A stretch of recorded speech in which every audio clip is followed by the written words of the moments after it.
Bonsoir, on retrouve notre invité Thierry Vincentelli, bonsoir. Bonsoir. Membre de l'association Corsica Genealogy, qui a également passé un DEA d'histoire qui parlait justement de la ville de Bastia, des études menées plus particulièrement sur la population et l'immigration de cette ville de Bastia, dont on va retracer déjà dans cette première émission l'histoire, puisque vous êtes penché sur cette histoire bastiaise. Oui, c'était la population immigration à la fin du XVIIIe siècle dans un premier temps pour ma maîtrise et de 1770 à 1870 pour le DEA en l'occurrence. Donc j'avais travaillé sur un corpus de 10 000 actes de mariage.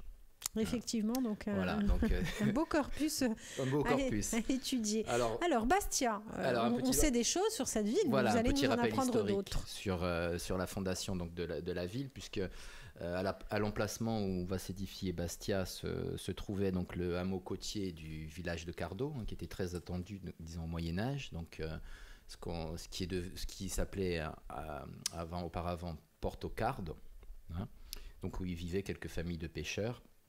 Et le site donc, où va s'édifier Bastia est assez remarquable et a attiré très vite l'attention donc, de l'administration génoise et des gouverneurs génois, puisque c'est le dernier promontoire donc, du Cap Corse.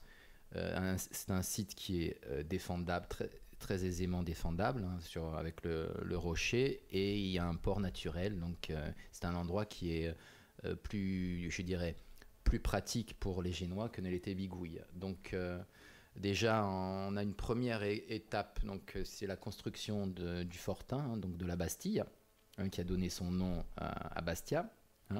Donc en 1378, donc sous le patronage du patrice Leone Lolomellini. Donc on crée un fortin donc d'abord en bois et puis après en pierre, donc sur le rocher. Et pendant plus de 100 ans, les populations ligures, génoises et locales, je dirais, du Cap et surtout de la Pieve de l'Hôte, qui est la Pieve voisine, vont se mélanger, vont faire des affaires, etc., vont même se marier, sans qu'il y ait sans qu'il y ait de construction supplémentaire pour proprement parler de la naissance de la ville. Et ce n'est que 100 ans après, donc en 1476, alors que la Corse est sous domination milanaise, que la naissance officielle de Bastia se fait. Et c'est à noter, c'est une initiative privée. Donc c'est un homme d'affaires ligure de Levante qui s'appelait Antonio Tagliacarne, donc ça ne s'invente pas comme nom, qui a été plaidé auprès du gouverneur qui se trouvait à Milan à l'époque, la fondation de 21 maisons autour donc, du fortin, qui était devenu déjà un château fort à ce moment-là, et ce qui est la naissance officielle de Bastia, puisque deux ans plus tard, la citadelle, enfin le fortin plus les maisons donc s'entourent de murailles et prend le nom de Terranova. Et par opposition, la ville qui existait, le port, etc., prendra le nom de Terra Vecchia, donc vieille terre et terre nouvelle.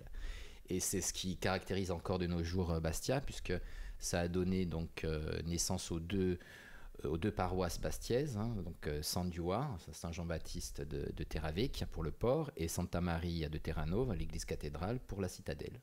Et c'est ce qui structure encore de nos jours la ville de Bastia. Oui. Pardon. Allez-y. Et donc, ensuite, encore un petit point par rapport donc, à la naissance de cette ville. En 1484, on a l'apparition des statuts donc, particuliers, enfin des statuts et privilèges de la ville de Bastia. Donc, puisque l'aire de la ville rend libre, donc les habitants sont dispensés de taille, ce qui a une incidence aussi pour les recherches, puisqu'on n'a aucune taille sur Bastia. Bon, on a de nombreux notaires, donc ça peut pallier. Compense. Voilà, ça compense. Et alors, à noter parmi ces statuts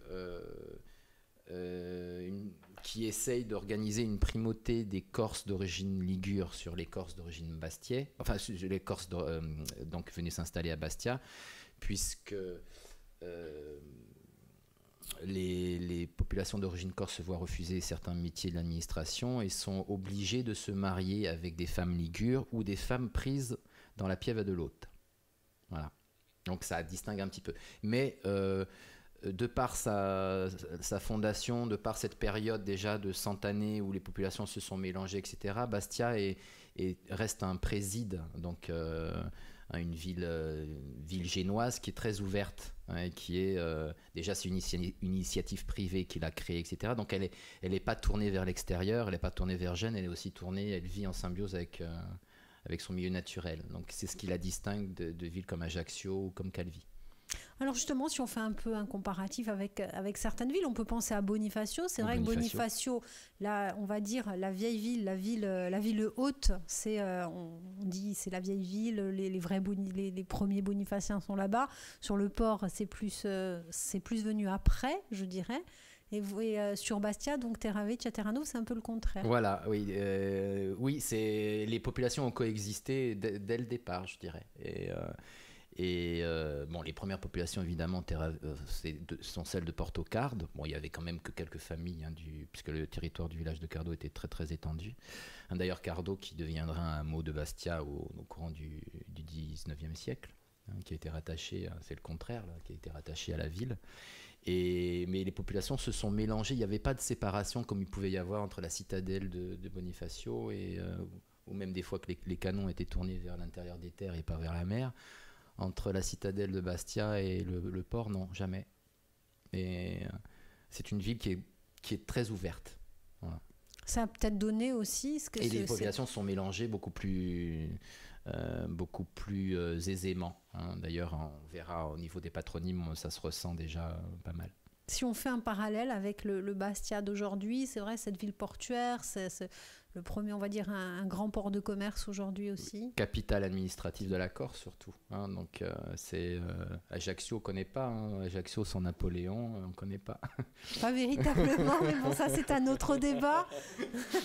Capitale administrative de la Corse, plus aujourd'hui, quand même. Non, c'est vrai. Mais disons, c'est le lieu de résidence du gouverneur génois, etc. En tout cas, pour... Aujourd'hui, la collectivité territoriale de Corse a son siège à Ajaccio. Oui, j'ai dit jusqu'à Napoléon, Ajaccio, voilà. Chacun son tour, on Chacun dira. son tour, voilà, tout à fait.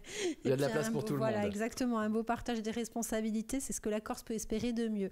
On va se retrouver dans un prochain rendez-vous, à moins que vous n'ayez autre chose à ajouter sur cette histoire, peut-être des choses que l'on connaît moins. Peut-être quelques chiffres sur la population bastiaise. Donc, à la fondation, quelques années après la fondation de Terranova en 1500, Bastia comprend 600 habitants répartis en 128 maisons, et donc une cinquantaine de ces maisons est occupée par des Bastiais d'origine corse. Ensuite, donc, on a une période d'essor continue jusqu'en 1646, puisque la population atteint 5000 habitants à peu près. Donc après, avec les guerres du 18e, etc., on retrouve encore la population de Bastia stagne et décroît, et on retrouve en 1770, donc grâce au Choiseul, 5300 habitants à Bastia. Et bon, le dernier recensement, disons les derniers chiffres que j'ai en 2012, on donne 43 000 habitants pour notre belle ville de Bastia. Voilà. Effectivement, pour cette très, très, très jolie ville. Voilà, on peut penser, donc, effectivement, il y a la ville qu'on connaît, mais il y a aussi les corniches tout au-dessus de Bastia. Voilà, très, très, des maisons très, très hautes, très, de caractère, voilà. Voilà, effectivement. Et justement, à propos de ces maisons, est-ce que on peut retrouver aussi, à travers l'architecture de ces maisons, un petit peu l'histoire, l'évolution de Bastia ? Ou pas, et selon les quartiers, ou ça a été modifié depuis Non, disons, dans le vieux Bastia, ce qu'on appelle le Carro du Diritto, donc la rue droite qui montait à la citadelle, on retrouve ces anciennes maisons de notables, où les populations après sont parties au 19e, n'ont pu être habitées par des notables, mais pratiquement chaque maison, on avait des armoiries sur la porte, etc. Donc on peut retrouver aisément l'origine des familles et tout ça. C'est aussi vrai pour la citadelle. Les familles de la citadelle, on sait les localiser assez facilement. Merci beaucoup Thierry Vincente, et à très bientôt.